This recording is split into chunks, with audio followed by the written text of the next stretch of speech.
အရင်ရက်ကကျွန်တော် book ဆိုတဲ့ကားခေါ်တဲ့ app အကြောင်းလေးတင်ပေးထားပါတယ်အဲ့ဒီဗီဒီယိုမှာကျွန်တော်လုပ်ပြထားတဲ့နေရာတွေကတချို့လူတွေအတွက်ကမရှင်းပေါ့နော်အဲ့ဒီအတွက်ကျွန်တော်ကဒီဗီဒီယိုမှာအစားအနေအဆုံးအကောက်ကိုဘယ်လိုပြန်ဖွင့်ရတာလဲဘယ်လိုမျိုးလုပ်ရတာလဲဆိုတာပြန်ပြီးတော့လာပြီးပြောပြပေးမယ်ပေါ့နော်အားကြောင့်မလို့ဒီဗီဒီယိုကိုအဆုံးထိကြည့်သွားပေးပါ book ဆိုတဲ့ကားခေါ်တဲ့ app ကို download ဆွဲပြီးသွားပြီဆိုရင်ဒီ book ဆိုတဲ့ကားခေါ်တဲ့ app ထဲပြန်ပြီးတော့ဝင်သွားပေးပါဒီမှာရောက်လာပြီဆိုရင်ကျွန်တော်တို့ကဖုန်းနံပါတ်နဲ့ဖွင့်တာကအကောင်းဆုံးပဲပေါ့နော်ဒီနားကကျွန်တော်တို့ဖုန်းနံပါတ်လေးထည့်ပေးရပါမယ်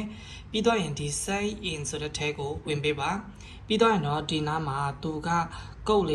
လေးလုံးပေးလာမယ်ပေါ့နော်ဒီကုတ်ကကျတော့ကျွန်တော်တို့ကဘယ်သူ့မှပေးလို့မရပါဘူးဒီဖုန်းနံပါတ်ကိုရိုက်ထည့်ပြီးတဲ့အခါမှာကုတ်လေးလုံးလေးကျလာမယ်ပေါ့နော်ကျွန်တော်ရလာတဲ့ကုတ်ကိုဒီမှာလာပြီးတော့ရေးချလိုက်ပါမယ်အဲ့လိုဆိုရင်တော့ဒီလိုမျိုးပွင့်လာမှာပေါ့နော်မျိုးဆိုရပါပြီပြီးတော့ကျွန်တော်ဒီမှာတစ်ဆက်ထဲကျွန်တော်ပြောပြပေးပါမယ်ဒီ where to ဆိုတဲ့ခလုတ်ကိုနှိပ်ပေးပြီးတော့ဒီအောက်နာကကျွန်တော်တို့သွားရမယ့်နေရာရဲ့လိပ်စာကိုထည့်ပေးရမှာပဲဖြစ်ပါတယ်ဒီအပေါ်အကောင်ကကြတော့အခုကျွန်တော်တို့ရှိနေတဲ့လိပ်စာပဲဖြစ်ပါတယ်ဒီကောင်က auto မသတ်မှတ်ပေးဖို့ဆိုရင်ကျွန်တော်တို့ကဒီ setting ထက်ကိုဝင်လာပြီးတော့ location လေးဖွင့်ပေးရမယ်ပေါ့နော်ဒီ setting လေးပါ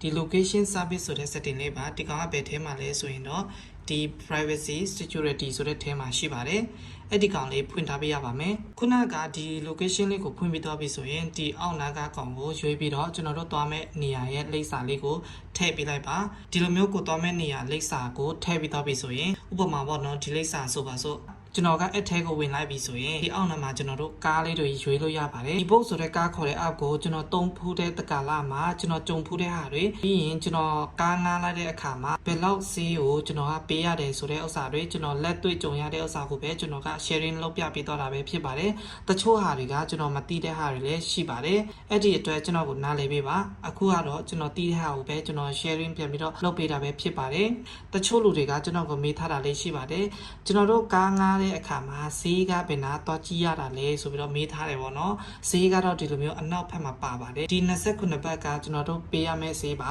ဥပမာဒီစိုက်ကယ်ကိုငားမယ်ဆိုရင်ပေါ့နော်ဒီ29ဘက်ကbook ဆိုတဲ့ကားခေါ်တဲ့ app နဲ့ပတ်သက်တဲ့ဗီဒီယိုလေးတွေကျွန်တော်အရင်ကတင်ပေးထားတာလေးရှိပါတယ်အဲ့ဒီဗီဒီယိုတွေမှာပြန်ပြီးတော့တွားကြည့်ပါဒီဗီဒီယိုမှာတော့ကျွန်တော်ကအကောက်ကိုဘယ်လိုဖွင့်ရတာလဲဆိုပြီးတော့ကျွန်တော်ကပြန်ပြီးတော့လုပ်ပြပေးတာပဲဖြစ်ပါတယ်